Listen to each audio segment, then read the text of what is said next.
So this one is called a worm farm composter, and the idea is that the worms inside will eat through and digest your kitchen scraps, making you really good compost and compost tea that you can use on your houseplants or out in your garden. So let me show you how it works. First of all, you have your base layer, and this is where any excess moisture collects, or the worm juices, also called compost tea, which is really excellent to water your houseplants with.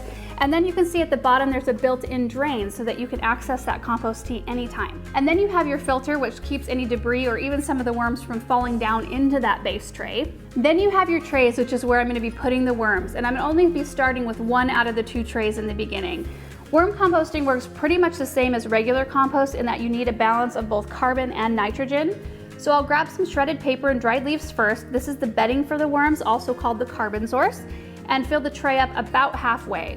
So the bedding helps control odor and moisture, helps with aeration, and it does provide feed for worms. Then I'll sprinkle some coffee grounds on top of that to provide a little grit, which is really good for the worms' stomachs.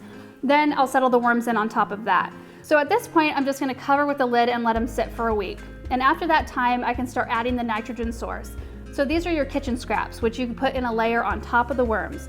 So the worms work through those kitchen scraps, digest them, and as you keep layering more on, you do want to make sure to add a handful of bedding along with the kitchen scraps every time to keep a good balance. So as soon as the worms reach the top of that first tray, that's when you can add your second tray on. And then you want to put a little bedding and food in the bottom of that tray, and the worms will start to work their way up into that second tray. Once they've all made it up there, then you want to let this tray sit. This one's just full of worm compost, worm castings. You want to let them sit for about a month so they can mature, and then you can use them. And then once they filled the second tray, then you put this tray on top of that one, and so on and so forth. It's kind of like a never-ending cycle of one tray on top of the other, with those worms just working through those scraps and creating compost for you. So the worms will eventually work through about a ½ pound of kitchen scraps a day, but not right in the very beginning when they're trying to acclimate and grow and kind of get used to their new home. So if you have an excess of kitchen scraps, you can always put them in like a kitchen crock, like this one right here.